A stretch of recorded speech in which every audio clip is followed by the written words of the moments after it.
नमस्कार दोस्तों, आप सभी का स्वागत है ज्ञान बूस्टर फॉर रैंकर्स के मैथ यूट्यूब चैनल में। और दोस्तों हम लोग यहाँ पे आज मैथ्स के बहुत ही शानदार सवाल करने वाले हैं, जो कि आरआरबी ग्रुप बी का जो एग्जाम अभी चल रहा है उसमें इसी तरीके के प्रश्न पूछे जा रहे हैं और पूछे भी गए हैं। और अभी 20 तारीख से आपका RRB NTPC under graduate level का सीबीटी 2 होना है, उसके दृष्टिकोण से भी ये काफी इंपॉर्टेंट क्वेश्चंस हैं। तो इसको आप लास्ट तक जरूर आप देखिए और हर क्वेश्चंस का आपको प्रैक्टिस करना है। आप यहाँ पे देख सकते हैं कि बहुत ही शानदार तरीके के मैं यहाँ पे सवाल लेकर के आया हूँ और हर क्वेश्चन जो है आपको बहुत ही बेहतरीन मिलने वाला है। आप लास्ट तक बने रहिए। और मैं पहले ही आपको बता दूं कि ये जो क्लास है मैं लाइव लेने वाला था, लेकिन यहाँ पे इस चैनल पे उतने सब्सक्राइबर अभी नहीं है कि मैं लाइव आ पाऊँ। तो उसके लिए कम से कम मिनिमम जो रिक्वायरमेंट है वो 50 होना चाहिए, तो वो अभी नहीं हो पाया है। जब हो जाएगा तो लाइव भी हम यहाँ पे आएंगे। चलिए हम एक एक करके हम सभी सवालों को हम बेहतरीन तरीके से हम सीखते हैं।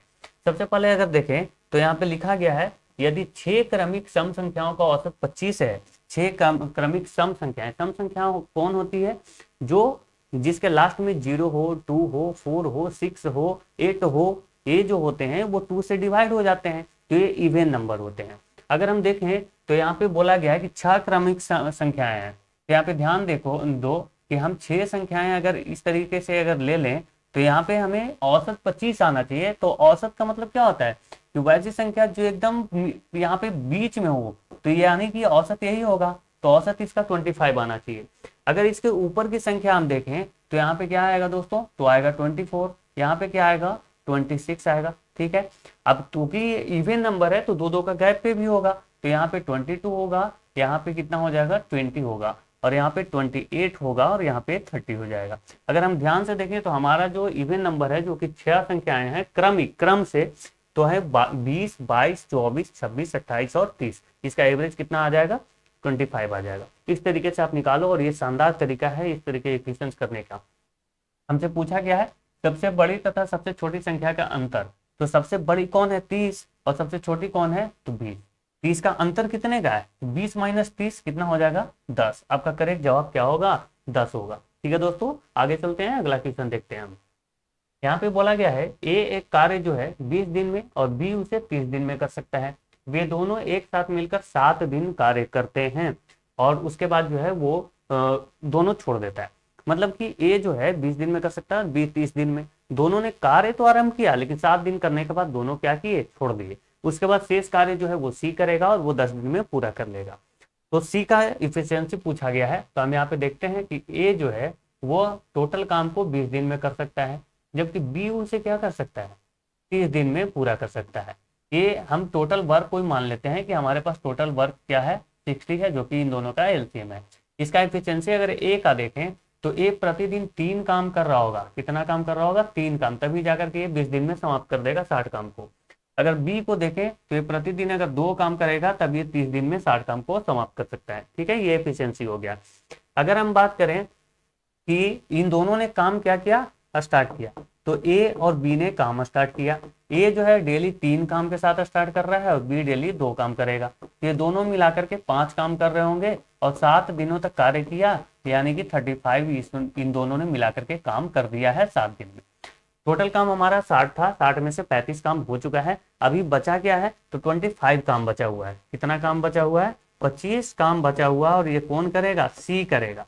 सी इसे बोल रहा है कि हम 10 दिन में कर देंगे।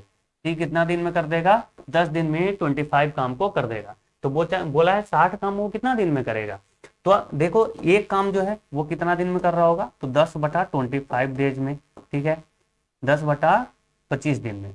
तो 60 काम आपसे पूछा गया है, क्योंकि हमने जो टोटल काम माना है वो 60 माना है। तो 60 निकाल लेते हैं। देखे 2 पचे 10, 5 पचे 25, और ये 5 से काट दें तो 12, यानी कि 12 × 2 क्या हो जाएगा? 24 दिन आपका करेक्ट आंसर है। ये पहले आंसर लगा हुआ है। दरअसल क्या हुआ ना कि मैं पहले इसको रिकॉर्ड कर रहा था, वो करीब 12 मिनट रिकॉर्ड होने के बाद जो है वो ऑटोमेटिक मेरा सिस्टम बंद हो चुका था, तो इसको हम फिर से दोबारा रिकॉर्ड कर रहे हैं। ठीक है, तो यहाँ पे आंसर शायद टिक किया हुआ था। चलो कोई बात नहीं। एक पियानो का अंकित मूल्य, अब यहाँ पे भी देखो कुछ आपको रफ वर्क दिख रहे होंगे, ज्यादा में नहीं दिखेगा, कुछ हमने यहाँ पे करीब 4-5 क्वेश्चन किए थे। ये देखिए, एक पियानो का अंकित मूल्य जो है वो 15,000 रुपये था। उसे बेचते समय उस पर 20%, 10% और 10% की 3 क्रमिक छूट दी गई। कहने का मतलब ये है कि अगर कोई सामान 100 का है तो उस पर 20% का छूट मिला, मतलब कि वो 20 रुपये आपको छूट मिल करके 80 रुपये में सामान मिल गया। उसके बाद फिर से 10% का छूट मिला, इसका मतलब है कि 80 पे अब 10% का छूट मिलेगा, यानी कि 8 रुपये का आपको और छूट मिलेगा। इसी तरीके से फिर से एक 10% छूट दिया गया। तो हम यहाँ पे एक बार में इसको निकाल लेते हैं, कुछ नहीं है, बहुत ही आसान तरीका होता है। देखो हमारा जो विक्रय मूल्य है, सॉरी अंकित मूल्य है, वो कितना है 15,000 रुपये। इस पे 20% का छूट दिया गया, यानी कि 100 का सामान जो है 20 रुपया कम करके बेच दिया गया, यानी कि 100 का सामान आपको मिला कितना में, 80 में। ठीक है, अब समझ पा रहे हैं। आप इसको चाहे तो फ्रैक्शन वैल्यू भी लिख सकते थे, 4/5, मतलब 5 का सामान 4 में मिल गया, तो इसको भी आप काटेंगे तो वही चीज आएगा। ठीक है, अगर उसके बाद फिर से ये जो वैल्यू आया, इस पे 10% का छूट मिला है, यानी कि 100 का सामान जो है वो अब मिल रहा है आपको कितना में, 90 में। उसके बाद फिर से आपको 10% का छूट मिला, यानी कि 100 का सामान फिर से कितना में मिला, 90 में। अब जब इसको हम अगर सॉल्व कर देंगे तो हमारा जो बिक्री मूल्य है वो निकल के आ जाएगा। ऊपर देखें तो 1 2 3 4 5 6 जीरो, नीचे भी कितना जीरो है, 6 जीरो, यानी कि नीचे वाला पूरा खत्म हो गया। यहाँ ये जीरो, यहाँ ये, या 3 जीरो, 4 जीरो, 5 जीरो, 6 जीरो। अब बचा क्या, तो इसको सिर्फ गुना करना, यानी 15 इंटू 8 कितना होता है, 120, ये वाला गुना कर लिया मैंने। उसके बाद 9 इंटू 9 कितना होता है, 81। अगर यहाँ पे ध्यान से देखें तो लास्ट में तो जीरो आएगा ही आएगा, और 12 इंटू 1 कितना हो जाएगा, 12, यानी कि लास्ट में 2 आना चाहिए। तो यहाँ पे एक ही ऑप्शन है, आप देख लो यहाँ पे 2 वाला। ठीक है, तो आप चाहें तो आप पूरा भी गुना कर सकते हैं। 12 इंटू 1 कितना हो जाएगा, 12, बचेगा 1, 12 96 और 1 97। ठीक है, 9720 रुपया इसका जो होगा वो क्या होगा, तो सेलिंग प्राइस निकल के आएगा जब 3 छूट मिल जाएगा उसके बाद। ठीक है, तो अगर आपको सॉल्यूशन पसंद आ रहा होगा तो वीडियो को, तो देखिए बता रहा है 36 छात्रों के कक्षा में गणित में औसत अंक जो है वो 60 है। 36 छात्रों का क्या है, औसत जो है वो 60 है। यदि शीर्ष 2 प्राप्तांकों को निकाल दिया जाए तो औसत जो है वो 2 कम हो जाता है। यदि कक्षा में दूसरा उच्चतम स्कोर जो है वो क्या है, तो 90 है। तो कक्षा में उच्चतम स्कोर आपको बताना है कि कितना है। सबसे पहले यहाँ पे देखिए कि इसको हम 2 तरीके से बना सकते हैं। तो अगर आप चाहें तो इसको वर्बली भी आप सोच सकते हैं। कैसे सोचेंगे कि 36 छात्र हैं, उनका स्कोर तो 60 है। अब 60 का मतलब हर किसी का 60 नहीं होगा, जैसे कि किसी का 58 भी होगा तो किसी का 62 भी होगा। अगर एवरेज निकालेंगे तो वो 60 आएगा। ठीक है, तो अगर देखें 2 छात्र निकल रहे हैं तो 60 दूनी 120 मार्क्स तो ऐसे ही कम हो जा रहा होगा। प्लस में अगर 34 छात्र जो है उनका भी इफेक्ट पड़ रहा है कि 2-2 नंबर सबका कम हो जा रहा है, तो 34 दूनी 68 नंबर यहाँ पे भी कम हो रहा है। तो टोटल यानी कि 188 नंबर जो है, दो जो छात्र जो निकले हैं उनका नंबर कितना होना चाहिए, 188 है।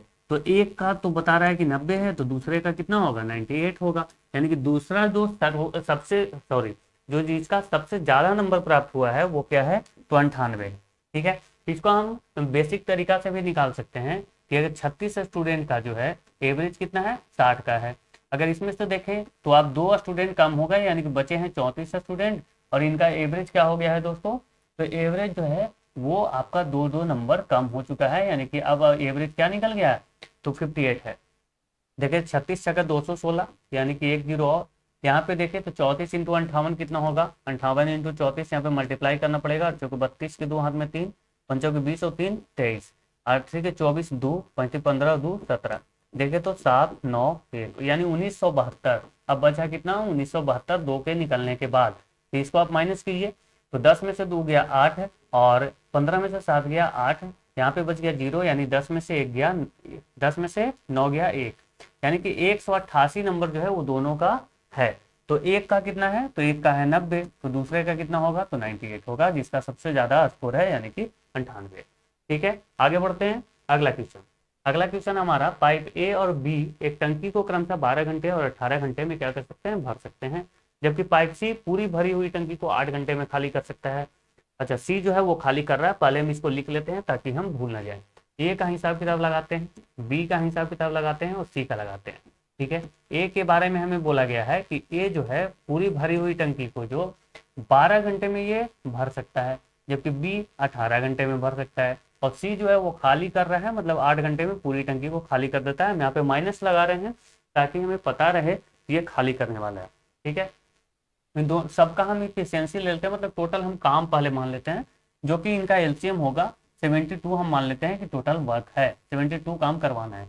तो ए किस दर से काम करे, तो ए जो है प्रतिदिन अगर 6 काम करेगा तो टोटल 12 दिन में वो काम को कर देगा। बी जो है 4 काम इसको प्रतिदिन करना पड़ेगा, और सी को 9 भाग प्रति भाग खाली खाली करना पड़ेगा, तब ये 8 दिन में 72 भाग को खाली कर पाएगा। ठीक है, अगर हम देखें तो बोला कि ए और बी को 4.5 घंटे के लिए खोल दिया जाता है। 4.5 यानी 4.5 किसको किसको खोला गया, ए और बी को, तो हम यहाँ पे भी खुलवाते हैं, ए प्लस बी को खुलवाते हैं। तो इसका देखें तो 6 + 4 यानी 10 काम करेगा, और 4.5 दिन है ना, 4.5 घंटा है, 4.5 घंटा के लिए इसको खोल दिया गया है। ठीक है, यानी कि अब देखें तो ये 45 काम कर चुका है।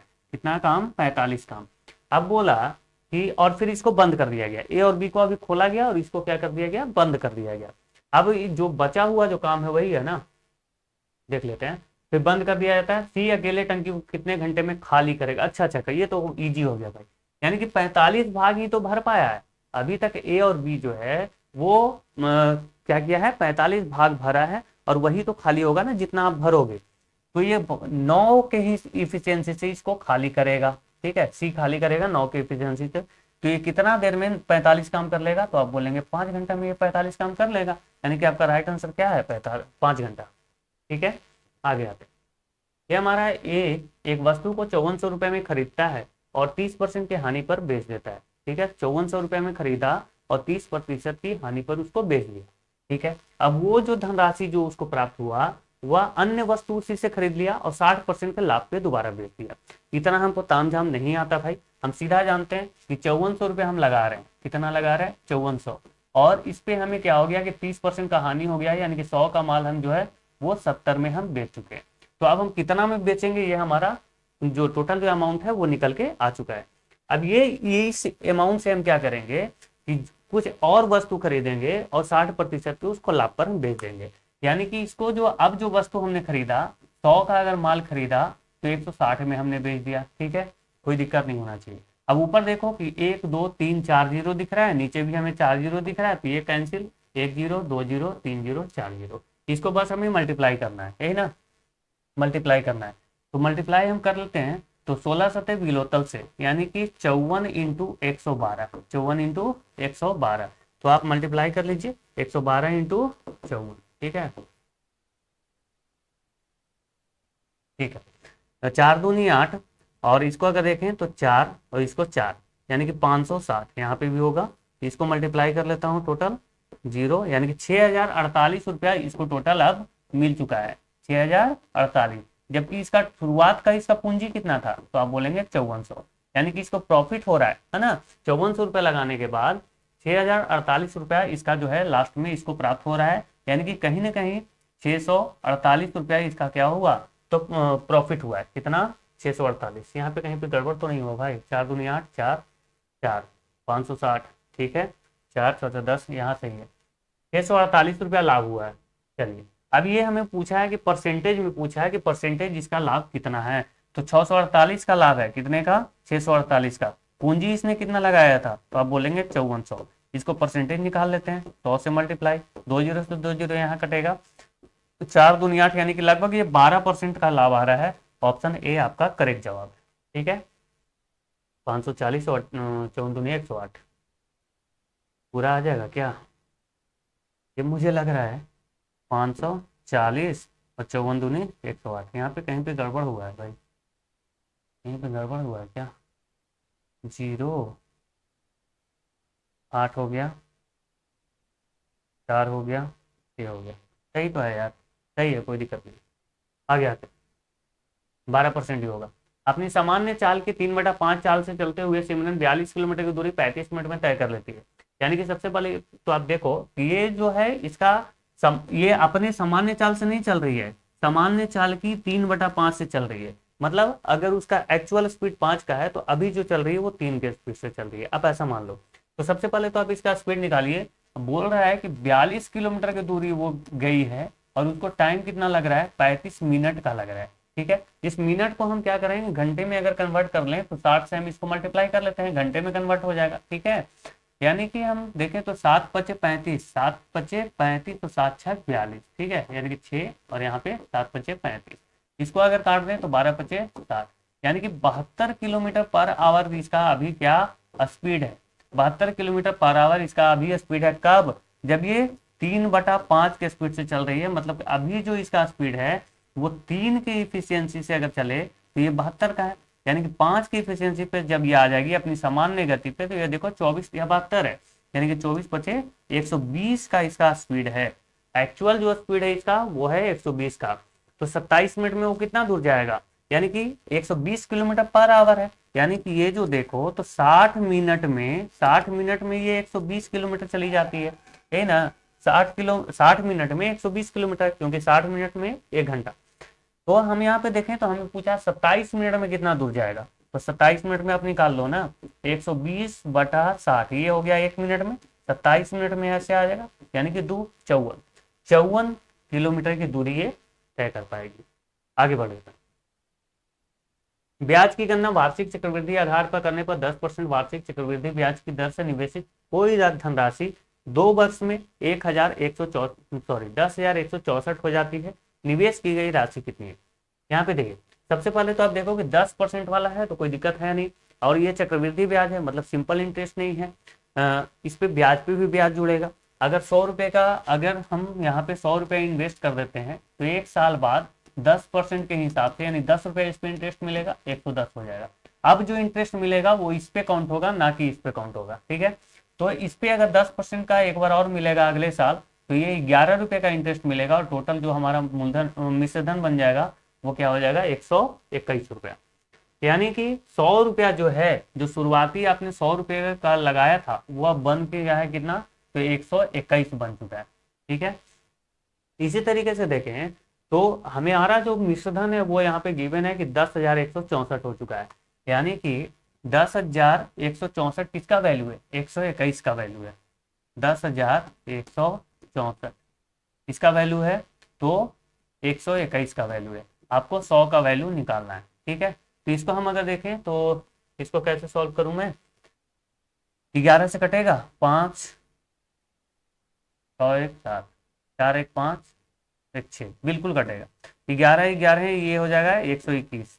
इसको कितना कटे, तो 11 9 99, 11 दूनी 22, 11 चौक 44, और कटेगा 11 8 88 और 11 चौक 44, यानी कि ये 11 से डायरेक्ट कट गया। 84 इंटू 100 कितना हो जाएगा, 8400। 8400 आपका क्या है, राइट आंसर ऑप्शन नंबर ए, ठीक है। आगे बढ़ेंगे। 90 लीटर के एक मिश्रण में दूध और पानी का अनुपात 3:2 है। इस मिश्रण में दूध और पानी का अनुपात 2:3 करने के लिए पानी की कितनी मात्रा मिलानी होगी। दोस्तों यहाँ पे आपको ध्यान देना है कि जो चीज आपको मिलाना है उस पर आप फोकस करेंगे, जो कांस्टेंट है उसको कांस्टेंट रखेंगे, ठीक है। तो टोटल हमारे पास कितना मिश्रण है, टोटल है 90 लीटर, मिश्रण नहीं मिश्रण, टोटल मिश्रण कितना है 90 लीटर। अभी इसको बांटा किया गया है मिल्क और वाटर, इधर दूध है और इधर हम पानी लिख लेते हैं वाटर। 3:2 में बांटना है, यानी कि 3 और 2 कितना हो जाएगा 5, 5 से इसको काटेंगे तो आएगा 18, यानी कि 18 इंटू 3 कितना हो जाएगा, यानी कि 18 गुने 3 54 लीटर। 54 लीटर इसमें क्या है, तो मिल्क है, 54 लीटर मिल्क है। 18 इंटू 2 कितना हो जाएगा, 36 लीटर इसमें पानी है। अब इसमें क्या मिलाना है, तो आपको पानी मिलाना है, दूध नहीं, पानी मिलाना है दूध नहीं। तो दूध आपका कांस्टेंट रहेगा, और लास्ट में अनुपात जो है वो 2:3 होना चाहिए। लास्ट का अनुपात क्या होना चाहिए, लास्ट में 2 और 3 का अनुपात आपका आना चाहिए। तो अगर हम देखें तो 54 जो है ये 2 में आया है, यानी कि ये कितने का मल्टीपल है, 27 का मल्टीपल है, 27 इंटू 2 54। तो ये 3 भी कब आना चाहिए, 3 आएगा जब हम इसको 27 से अगर मल्टीप्लाई कर दें, 27 गुने 3, तो यानी कि यहाँ पे जो वैल्यू है वो 81 होना चाहिए, 81 लीटर होना चाहिए, जबकि हैवी है कितना 36 लीटर है। तो आप माइनस करके इसको देख लीजिए, ये 81 लीटर होना चाहिए, अभी जो है वो 36 लीटर है, अभी कितना है 36 लीटर है, तो 36 इसमें से माइनस कर लेते हैं, यानी कि 45 लीटर जो है आपको मिलाना पड़ेगा पानी। 45 लीटर अगर पानी मिला देंगे तो ये 2:3 में हो जाएगा, ठीक है। आगे आते, घर के कमरे की ऊंचाई 5 मीटर है और इसकी लंबाई इसकी चौड़ाई का 3 गुना है। इसकी 4 दीवारों पर सफेदी कराने की लागत जो है 2.5 रुपये प्रति वर्ग मीटर के हिसाब से 200 रुपये है। सबसे पहले तो यहाँ पे देखो कि एक हिंट आपको ये दे दिया गया, ऊंचाई तो आपको पता है कि ऊंचाई जो है वो 5 है। इसकी 4 दीवारों पर सफेदी कराने का लागत जो है अगर 2.5 रुपये प्रति वर्ग मीटर के हिसाब से देखें तो 200 रुपये है। इसका मतलब है कि हम इसका एरिया तो निकाल सकते हैं ना, कि चारों दीवारों का क्षेत्रफल कितना है, चारों दीवारों का क्षेत्रफल कितना है, क्यों जितना क्षेत्रफल होगा उतना ही आप पेंटिंग करवाओगे। चारों दीवारों का क्षेत्रफल कितना है, यही ना। तो हम अगर देखें तो 200 रुपये टोटल खर्च हो रहे हैं। कितना, 200 रुपये। कब, जब 2.5 के हिसाब से इसको प्रति वर्ग मीटर के हिसाब से खर्च किया गया है। यानी कि इसका क्षेत्रफल हम इसको अगर काट दें तो ये कितना आ जाएगा, 80। कितना आ जाएगा, 80 वर्ग मीटर इसका जो है वो क्या है, तो इसका क्षेत्रफल है 80 वर्ग मीटर। तो चारों दीवारों का क्षेत्रफल क्या होता है, 2 into l plus b into h. अब जबकि आपका वैल्यू जो है वो 2 का तो आपको 2 ही होगा, एल प्लस बी अभी नहीं पता है, और एच जो है ऊंचाई आपको 5 दिया गया है, तो 5 इसको हम लिख लेते हैं। बराबर क्या हो जाएगा, 80 मीटर स्क्वायर। इसको देखें तो 5 दूनी 10, 5 दूनी 10, 10 अठी 80, यानी कि ये यहाँ पे वैल्यू जो है अब 8 आ जाएगा, क्योंकि हम इसको डायरेक्ट 10 से काट रहे हैं। ठीक है, यानी कि एल प्लस बी का जो वैल्यू है वो 8 आना चाहिए। एल प्लस बी का वैल्यू क्या आना चाहिए, 8 आना चाहिए। अब पहला लाइन आप ध्यान से पढ़ो कि इसकी लंबाई इसकी चौड़ाई का 3 गुना है। लंबाई जो है वो चौड़ाई का 3 गुना है। अगर चौड़ाई x है तो लंबाई 3x है, यानी कि टोटल 4x का वैल्यू आपके पास कितना है, 8 है। यानी कि x का वैल्यू क्या आ जाएगा, 8 का x का वैल्यू आ जाएगा 2 आ जाएगा। अब आपके पास क्या बोला गया, 5 रुपए प्रति वर्ग मीटर की दर से फर्श पर कालीन बिछाने का लागत। यानी कि अगर x 2 है तो इसका जो लंबाई है वो 6 आ जाएगा, और चौड़ाई कितना आ जाएगा, चौड़ाई आ जाएगा 2, है ना। ये तो आप समझ रहे होगे ना, क्योंकि हम यहाँ 3x लिए हैं लंबाई को, तो 2 इंटू 3 कितना हो जाएगा, 6। और ये b बराबर है x, तो x का वैल्यू आया 2, तो यानी कि चौड़ाई है 2। अब आपको कालीन बिछाना है, कालीन बिछाने का मतलब चारों दीवारों पे तो आप कालीन नहीं बिछाओगे ना, जो नीचे जो फर्श होता है वो, तो फर्श इस तरीके का होता है। ठीक है, सिर्फ इसमें एल होता है और बी होता है, सिर्फ एल और बी, लंबाई और चौड़ाई। तो लंबाई गुने चौड़ाई अगर करें तो ये कितना आ जाएगा, 12 वर्ग मीटर इसका क्षेत्रफल आ जाएगा, क्योंकि आप आयत का क्षेत्रफल निकालेंगे। और 1 वर्ग मीटर का खर्च आपका कितना है, तो 5 रुपए का खर्च। तो 12 × 25 कितना हो जाएगा, 60 रुपया आपको टोटल खर्च करना पड़ेगा कालीन बिछाने में। ठीक है, कोई दिक्कत तो नहीं। चलिए आगे चलते हैं। 10, 15, 20 से पूर्णतः विभाज्य 4 अंकों वाली महत्तम संख्या कौन सी है। 4 अंकों वाली सबसे महत्तम संख्या कौन सी है, सबसे पहले तो आप देखें तो यहाँ पे ये तो ऑप्शन कभी हो ही नहीं सकता। अब ये क्यों नहीं हो सकता, क्योंकि हमें पता है कि 10, 15 और 20 से सबसे जो छोटी संख्या कटने वाली है वो 60 होगा। क्यों, क्योंकि एलसीएम इसका 60 आएगा। 10, 15 और 20 का एलसीएम क्या आएगा, 60। तो 60 से वही संख्या कटेगा जिसके लास्ट में 0 होंगे, इसके लास्ट में तो 0 है ही नहीं, तो ये तो ऑप्शन गया। अगर तुक्का भी लगाना है तो इसको अगर गलती से लगाया ना तो बहुत मार खाओगे तुम लोग। आगे चलते हैं, यहाँ पे देखें तो अब 60 से कौन संख्या कटेगा, जो 2 से भी कटे और 3 से भी कटे। तो क्या ये 3 से कटेगा कभी भी, तो ये तो अब बोलोगे बिल्कुल नहीं, तो ये तो कट जाएगा, ये कट जाएगा, ये तो नहीं कट सकता ना, तो ये भी ऑप्शन नहीं हो सकता। तो इसको भी गलती से आप तुक्का मत लगा देना, आप फंसोगे सिर्फ ए और बी ऑप्शन में, 50-50% चांस होगा, लेकिन उतना करने का जरूरत ही नहीं है। अगर हम इसको ध्यान से देखें तो 60 से इसको हम काट ही लेते हैं, या फिर अब 4 अंकों की सबसे बड़ी संख्या कौन सी होती है, ये होती है। इसको आप 60 से भागा दे के देख लो, है ना, 60 एकम 60, यहाँ पे बच जाएगा 39। फिर से आप लाओ 9, 6 छक 36, 6 बार लगाएंगे तो 360, यहाँ पे फिर से बच जाएगा कितना भाई, तो 39। फिर से आप 9 लेके आओ तो फिर से लगाओगे आप तो 360 आ जाएगा, यानी कि आपका 39 जो है वो कहीं ना कहीं रिमाइंडर बच रहा है।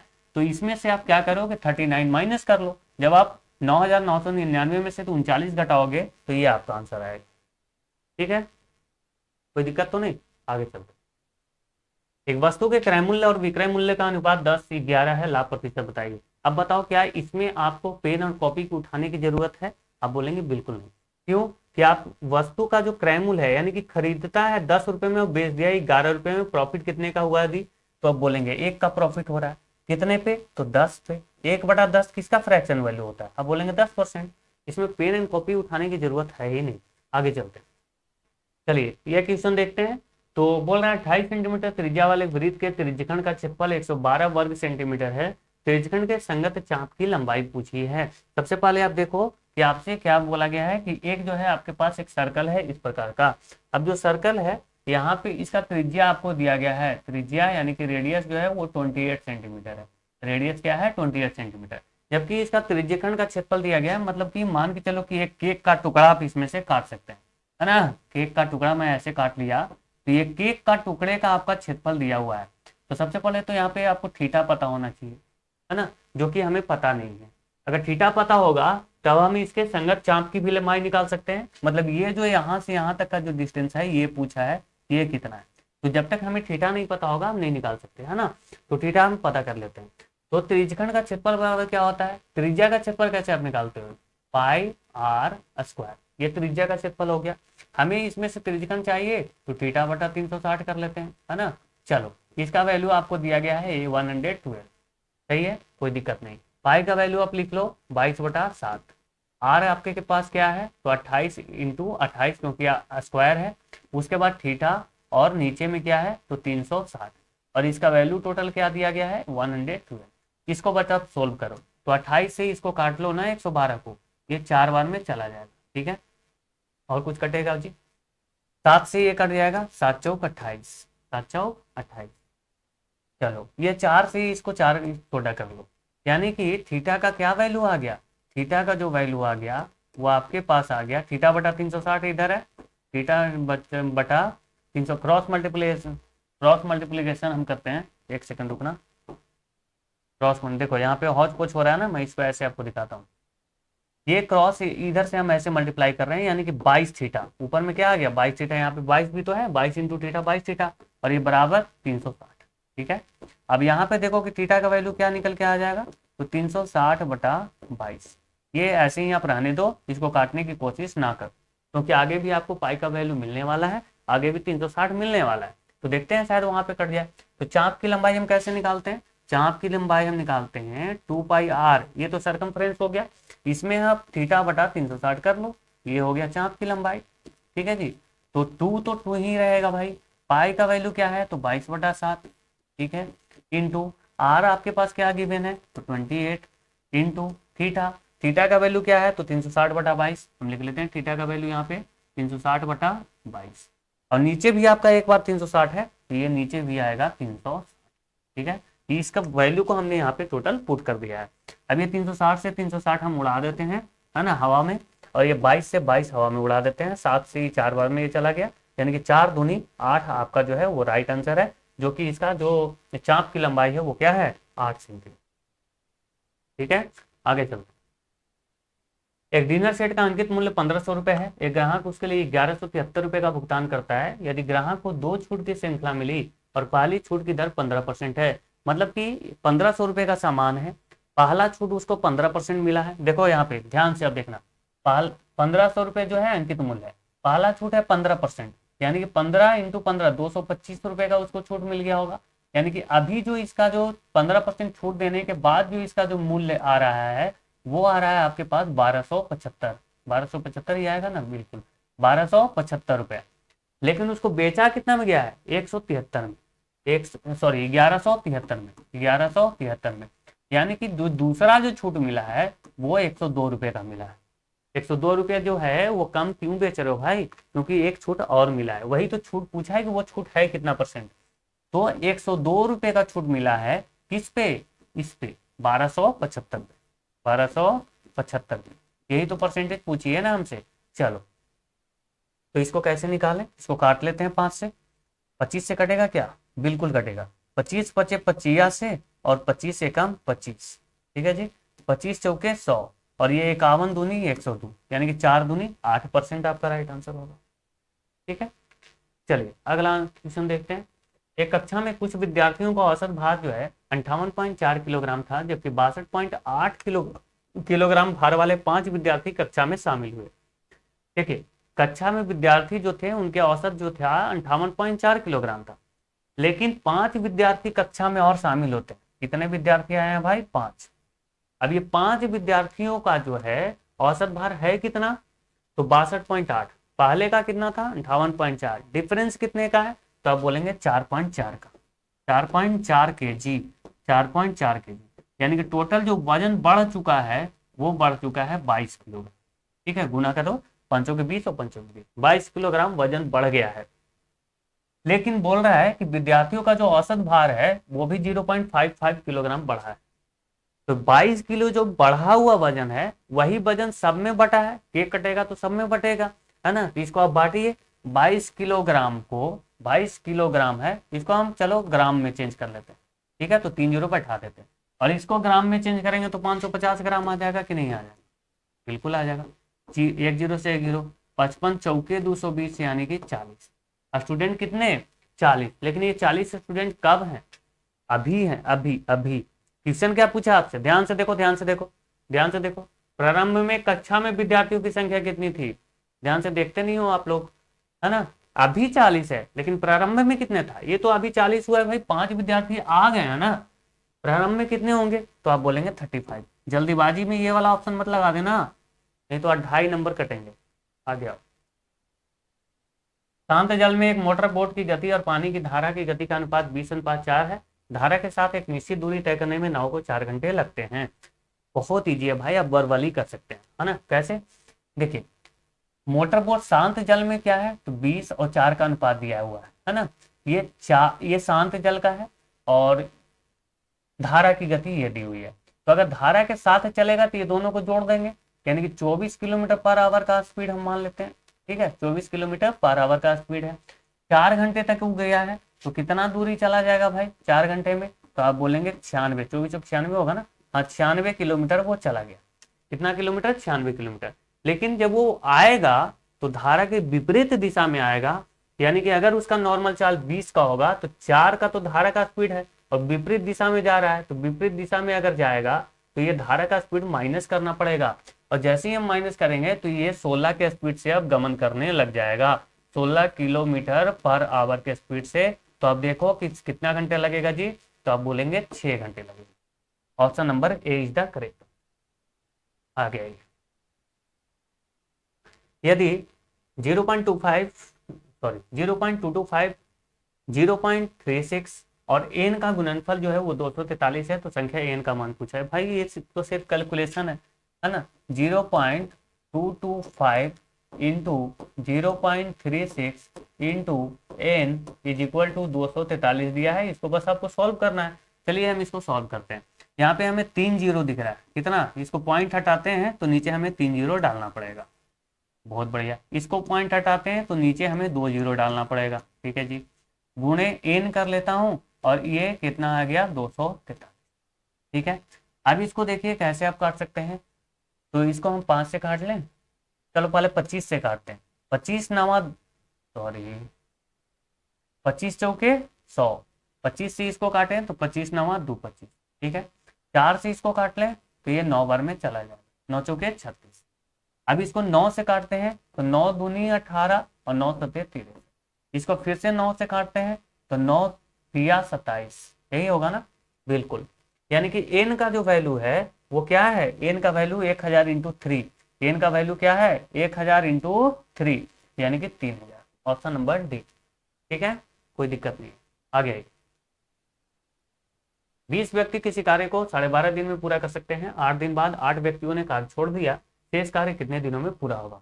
सबसे पहले देखिए कि 20 व्यक्ति थे, 12.5 दिन में वो काम को पूरा कर सकते हैं, लेकिन उन्होंने 8 दिन तक कार्य किया है। इसका मतलब है कि अब जो काम है वो 8 दिन तो काम कर दिया है ना, यानी कि 20 व्यक्ति अगर लगे रहे तो अब जो काम है वो 4.5 दिन में खत्म कर देंगे। क्यों, क्योंकि 12.5 दिन का काम था, 8 दिन तक उन्होंने कर दिया है। तो अभी भी अगर लगे होते तो 20 दिन का काम 20 व्यक्ति 4.5 दिन में काम को पूरा कर सकते थे। लेकिन अब क्या बोला कि यही ना जो शेष काम है उसी पे मैं चल रहा हूँ कि 8 दिन बाद क्या हुआ कि 8 व्यक्तियों ने कार्य छोड़ दिया, यानी कि यहाँ पे अगर 20 व्यक्ति है तो 8 व्यक्ति चले गए, यानी कि 12 व्यक्ति बचे हैं। तो 12 व्यक्ति इस काम को कितना दिन में करेंगे, एक्स का वैल्यू हम यहाँ पे फाइंड आउट कर लेते हैं। 4 से इसको अगर काटें तो 4 पचे 20, 4 से इसको काटें तो 4 तिया 12, 3 से इसको काट लें तो 1.5। अब x बराबर क्या आ गया 5 इंटू 1.5 क्या होगा 5 डेढ़े 7.5। Option number D. चलिए आगे चलते हैं। पूजा ने प्रारंभिक निवेश के साथ एक व्यवसाय शुरू किया है। 7 महीने बाद पूनम 3000 रुपए के साथ पूजा के हिस्सेदार के रूप में शामिल हो जाती है। देखो सबसे पहले तो अब जानो कि जो पूजा है वो पूजा प्रारंभ की है, ठीक है, लेकिन 7 महीने बाद इसके साथ एक और लड़की हिस्सेदार हो जाती है। कौन, तो पूनम नामक लड़की, ठीक है, पूनम नामक लड़की साझेदार बनी। अब ये जो है 3000 रुपया पूंजी लेकर के आई है, कितना 3000 रुपया पूंजी लेकर के आई है, लेकिन कब आई है 7 महीने बाद। शुरुआत से नहीं, 7 महीने बाद। तो 1 साल के बाद जो है वो बोला है वर्ष के अंत में, बोला है ना वर्ष के अंत में लाभ का वितरण हो रहा है, यानी कि अगर वो 7 महीने बाद आ रही है तो कहीं ना कहीं इसका जो पूंजी है वो 5 महीने के लिए ही इन्वेस्ट रहा है, ठीक है। जबकि इसका पूंजी जो है वो 12 महीने के लिए इन्वेस्ट रहा है, क्योंकि ये तो शुरुआत की है। लेकिन इसका लास्ट का जो अनुपात है वो बोल रहा है कि 3 और 5 के अनुपात में लाभ बांटा गया है। यहाँ पे देखो 3 और 5। तो पूजा का निवेश पूछा है, यानी कि यहाँ का पे क्या वैल्यू आएगा ये आपसे पूछा गया है। तो आप या इसको आप टोटल अगर हम मल्टीप्लाई अगर करके देख लें, क्योंकि इसमें तो सभी चीजें हमें पता है, तो 5 3 15, यानी कि 15,000 का वैल्यू आपको दिया गया है 5, यानी कि ये 3,000 से मल्टीप्लाई किया गया है, यही किया गया है ना, 3,000 का मल्टीपल। तो ये इसका वैल्यू क्या आना चाहिए, 3,000 का मल्टीपल टोटल आना चाहिए 9,000, 9,000 आना चाहिए। कब, इन दोनों का मल्टीपल 9,000 आना चाहिए, यही ना। तो हम इसको मल्टीपल कर लेते हैं, तो 12 से इसको डिवाइड कर देंगे तो एक्स का वैल्यू निकल के आ जाएगा, बिल्कुल आ जाएगा। तो आप इसको करो, 12 छक 72, 12 सत्ते 84, 12 सत्ते 84, 12 पच्चे 60, 6 0। भाई ऑप्शन तो नहीं है इसमें, कहीं पे कोई दिक्कत तो नहीं है। 5 3 15, 15,000, 3 का मल्टीपल हो गया, सही है। 3 3 9,000 यहाँ पे हो गया, यानी कि 9,000 आना चाहिए 12 इंटू एक्स करने के बाद, यानी कि 12x का वैल्यू क्या होना चाहिए, 9,000 होना चाहिए। चलिए ठीक है जी, यानी कि x का वैल्यू 9,000 बटा 12, 12 सत्ते 84, 12 96, नहीं जी सही है, यानी कि इनमें से कोई नहीं भी इसमें ऑप्शन है, इनमें से कोई नहीं होगा, ठीक है। आगे आते, 12 तथा 18 का तीसरा समानुपात क्या होगा। देखो 2-3 तरह के चीज होते हैं, एक तो मध्य अनुपात निकाला जाता है, तो ये भी हम कर लेते हैं। तीसरा अनुपात निकाला जाता है तो b square is equal to a c कर लेते हैं। चौथा अनुपात निकाला जाता है तो ए अनुपात बी इज इक्वल टू सी अनुपात डी, ऐसे कर लेते हैं। या फिर इसको हम बोल सकते हैं product of mean is equal to product of extreme, वैसे भी निकाल सकते हो। ये मध्य अनुपात का हो गया, ये तृतीय अनुपात का हो गया, और ये चतुर्थानुपात का हो गया, ठीक है। ये तीनों आपको ध्यान में रखना होता है। तो तीसरा अनुपात पूछा है, यानी कि b square is equal to a c करना है। ये रहा आपका बी का वैल्यू, ये रहा आपका ए का वैल्यू, ठीक है। बी स्क्वायर यानी कि 18 into 18 is equal to a सी, ए का वैल्यू है हमारे पास 12, सी का वैल्यू हमें निकालना है। तो देखें तो 4 तिया 12, 4 से नहीं काटूंगा, 6 से काटूंगा, 6 दूनी 12, 6 तिया 18, दूसरी इसको काट लें तो 9, यानी कि सी का वैल्यू आपके पास 27 आ जाएगा। कोई दिक्कत तो नहीं। आगे आइए, 12 सेंटीमीटर ऊंचाई वाले एक ठोस वृत्तीय बेलन का वक्र पृष्ठ क्षेत्रफल 2640 वर्ग सेंटीमीटर है। बेलन का आयतन आपको पता करना है, ठीक है। क्या करना है, बेलन का आयतन। सबसे पहले आप देखो कि एक बेलन है, बेलन है ना, चलो हम यहाँ पे बेलन निकालते हैं, बेलन निकालते हैं और तुम लोग को पीटते हैं। ये देखो बेलन निकाल दी है ना। 12 सेंटीमीटर ऊंचाई वाले एक ठोस लंबी वृत्तीय बेलन का वक्र पृष्ठ क्षेत्रफल, वक्र पृष्ठ क्षेत्रफल मतलब 2πr/h, ये आपका गिवन है कितना, 2640, ठीक है 2640। बेलन का आयतन पूछा है, आप ध्यान से देखना, बेलन का आयतन क्या होता है, πr²h, πr² होता है, इसका मतलब पाई है यहाँ पे। अब जैसे ही पाई है इसका मतलब 22/7 यहाँ पे आया होगा, और 22/7 का मतलब कहीं ना कहीं ये 11 से कटा होगा। अगर ये पूरा ऑप्शन जो है वो पूरा में आपको दिया गया है, तो 11 का ये डिविजिबल होना चाहिए। तो ये देख लेना, 4 2 6 6, 11 का ये तो कट जाएगा भाई, क्या ये कटेगा, 9 3 12, ये नहीं कटेगा। 4 0, ये 2 का डिफरेंस है नहीं, 5 2 7 5, ये भी 2 का डिफरेंस नहीं कटेगा, यानी कि ऑप्शन ए ही आपका करेक्ट आंसर होगा। आप अगर 11 से काट के भी देखें तो ए जो है आपका आंसर झलक रहा है, लेकिन फिर भी हम इसको बनाते हैं। चलिए, तो हमें पता है ऊंचाई इसका क्या दिया गया है, 12, ऊंचाई क्या दिया गया है 12, यानी कि हम यहाँ से इसका आर निकाल लेते हैं। तो 2 इंटू पाई का वैल्यू हो जाएगा 22/7 इंटू आर हमें नहीं पता, लेकिन एच पता है कि 12 है, और ये वैल्यू टोटल दिया गया है 2640। अगर इसको काटें तो 12 से कटेगा, बिल्कुल 12 से ये कटेगा, 12 दूनी 24 और 12 दूनी 24 1 0। 22 से इसको काटें तो ये 10 बार में चला जाएगा, 2 से इसको काट दें तो ये 5 बार में चला जाएगा, 5 सते 35, यानी कि आर का वैल्यू क्या आ गया आपके पास, जो त्रिज्या है वो 35 है। अब ये बेलन का आयतन कैसे निकालते हैं, πr² है, तो पाई का वैल्यू 22/7, r² यानी कि 35 इंटू 35, और एच आपके पास क्या है तो 12, 7 से काट लो, यानी कि 7 5 35, 22 तल से 110 इंटू 35 इंटू 12 कितना हो जाएगा, 420, कितना आ जाएगा जी। चलो बहुत बढ़िया, लास्ट में 2 ही आना चाहिए, ऑप्शन ए सही है, आप इसको मल्टीप्लाई कर सकते हैं, सही आएगा। आगे आते हैं। एक किसान प्रतिदिन 6 घंटे कार्य करके एक खेत को 18 दिनों में जोत सकता है। अगर वो 6 घंटे कार्य करता है तो काम 18 दिन में कर सकता है। बहुत बढ़िया। तो उसे वही कार्य 12 दिनों में पूरा करना है तो प्रतिदिन कितने घंटे कार्य करना होगा? 12 दिन में पूरा करने के लिए जो है वो प्रतिदिन कितने घंटे कार्य करना होगा? तो इसको देखिए, तो कैसे काटे? 6 दूनी 12, 6 दूनी 12, 9 दूनी 18, यानी कि 9 आपका राइट आंसर होगा। ठीक है, आगे आते हैं। कितने वर्षों में 25,000 रुपये वार्षिक 10% की दर से चक्रवृद्धि ब्याज के रूप में 8275 प्राप्त होगा? अब ध्यान देना, चक्रवृद्धि ब्याज है। तब सबसे पहले देखें कि 25,000 का 10% लग रहा है, तो 25,000 का 10% होता कितना है? 2500 होता है। यानी कि 2 साल अगर रहे तो 5,000 ही बनेगा ना भाई। तो ये तो हो नहीं सकता 2 साल वाला।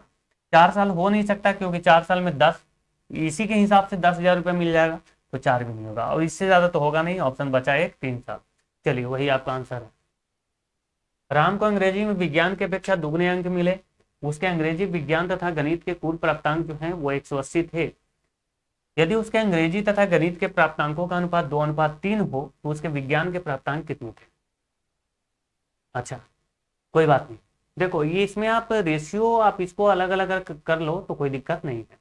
अंग्रेजी और विज्ञान, देखो अब इसमें भी हम मुझे अंग्रेजी दिख रहा है ना, तो अंग्रेजी को हम बाद में रखते हैं, विज्ञान को पहले रख लेते हैं। देखो, विज्ञान है, विज्ञान अनुपात अंग्रेजी कितना है जी? पहला लाइन आप पढ़िए, तो बोला है कि अंग्रेजी में विज्ञान की अपेक्षा दुगने मिले हैं, मतलब अंग्रेजी में ज्यादा मिला है विज्ञान की अपेक्षा। अगर विज्ञान में 1 होगा तो अंग्रेजी में 2 मिले। ठीक है, क्योंकि बोला है अंग्रेजी में विज्ञान की अपेक्षा दुगने अंक मिले, विज्ञान की अपेक्षा दुगने मिले।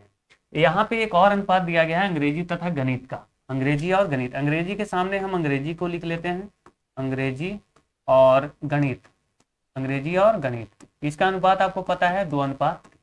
ठीक है जी, ये सामने सामने मैंने लिख लिया।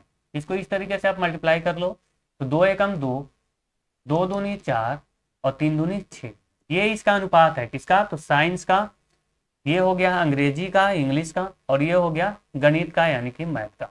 ये मैंने इसका अनुपात निकाल दिया है। ठीक है जी, आपको बोला क्या है कि टोटल जो प्राप्तांक है वो 180 है, और विज्ञान में आपको प्राप्तांक पूछा है, तो विज्ञान में कितना मिला है? तो आप बोलेंगे 2। टोटल कितना है? 4 2 6 6 12, 12 में 2 जो है वो साइंस में मिले हैं। टोटल नंबर उसको 180 मिले हैं। 15 बार ये 180, यानी 15 दूनी 30, 30 नंबर जो है उसको साइंस में प्राप्त हुआ। ठीक है, आगे आइए। 2 रेलगाड़ी एक ही दिशा में 40 किलोमीटर प्रति घंटा और 20 किलोमीटर प्रति घंटा की गति से चल रहा है। उसमें तेज रेलगाड़ी धीमी रेलगाड़ी में बैठे हुए एक व्यक्ति को 5 सेकंड में पार कर लेती है। तो तेज रेलगाड़ी की लंबाई आपसे पूछी गई है। टाइम कितना हुआ भाई? 40 मिनट। यहाँ पे टाइम तो हो गया ट्यूशन पढ़ाना। चलो इसको देखते हैं पहले। तो अब ध्यान से देखिए कि 2 रेलगाड़ी जो है वो एक ही दिशा में चल रहा है, विपरीत दिशा में नहीं, एक ही दिशा में है। इसका मतलब जो तेज चल रहा होगा गाड़ी, वो जो धीमा चल रहा होगा उसको तो पार कर जाएगा ना, क्योंकि एक तेज चल रहा है एक धीमा चल रहा है। एक का स्पीड 40 का है, एक का स्पीड 20 का है, तो कहीं ना कहीं 20 किलोमीटर पर आवर की जो स्पीड है उसका अधिक है, और इसी गति से वो पहले जो धीमा गति वाला जो ट्रेन है उसको पार करेगा। और उसी में एक बैठा हुआ एक व्यक्ति है, उसको 5 सेकंड में वो पार कर रहा है। ठीक है, तो 20 किलोमीटर पर आवर के हिसाब से अगर देखें तो 20 को हम मीटर पर सेकंड में अगर कन्वर्ट कर लें तो 5/18 से इसको गुना करना पड़ेगा। ठीक है जी, आप इसको बोले हैं कि 5 सेकंड में इसको पार कर रहा है, 5 सेकंड में पार कर रहा है, यही ना। तेज गाड़ी की लंबाई पूछिए, तो 5 सेकंड में कितना दूर जाएगा यही तो निकालना है भाई। तो और कुछ, इसको देखें तो इसको 9 से काट सकते हैं, इसको 10 से काट सकते हैं। 10 × 50 × 5 यानी कि 250/9 इसका जो है वो डिस्टेंस आना चाहिए, ये मीटर में, सही है ना। तो कौन सा ऑप्शन है भाई? 9 या 27? 9 दूनी 18, चलो ठीक है। 7 बचेगा, 0, 9 7 63, फिर से 7 बच जाएगा, यानी कि 7/9।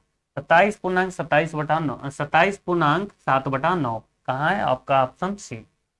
दोस्तों यहाँ पे हम लोगों ने अभी 26 क्वेश्चन किया है, 26 क्वेश्चन किया है। अभी और इसमें क्वेश्चन बचे हैं, क्योंकि टोटल जो है वो हमने 36 क्वेश्चन यहाँ पे लिए हुए हैं। तो लेकिन मेरे को अभी क्या है कि अभी ट्यूशन पढ़ाना है, तो इसी वजह से हम इसको और जो क्वेश्चन जो बचा है वो कल की वीडियो में आपको मैं करवा दूंगा। ठीक है, तब तक के लिए आप सब अपना ख्याल रखना, और बताना जरूर कि आपको ये सारा सॉल्यूशन कैसा लगा। मैथ्स के जो क्वेश्चंस थे वो कैसे थे, और इस तरह के क्वेश्चंस आपको प्रैक्टिस करना पड़ेगा।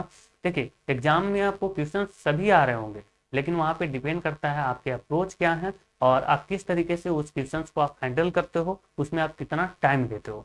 ठीक है, तो यही चीज डिपेंड करता है। ट्यूशन आते सबको हैं और सब ट्यूशन आते हैं, बस वहाँ पे टाइम मैनेजमेंट जो है वो बहुत बड़ा जो है वो एक मुद्दा बन जाता है। तो उस मुद्दे को ही निपटाना आपका टारगेट होना चाहिए, और कोई दिक्कत नहीं है, बना लेता है सब लोग, बस टाइम मैनेजमेंट आपको आना चाहिए। ठीक है, बाकी और कुछ भी नहीं है। आप सब इतना देर मेरे साथ बने रहे हैं इसके लिए बहुत बहुत धन्यवाद। कोई आपका सजेशन हो तो मुझे आप कमेंट बॉक्स में जरूर बोलना, और इस वीडियो को लाइक और शेयर जरूर कीजिएगा, और इस चैनल को सब्सक्राइब भी कर लेना है। ठीक है दोस्तों, थैंक यू, मिलते हैं फिर हम कल। जय हिंद दोस्तों।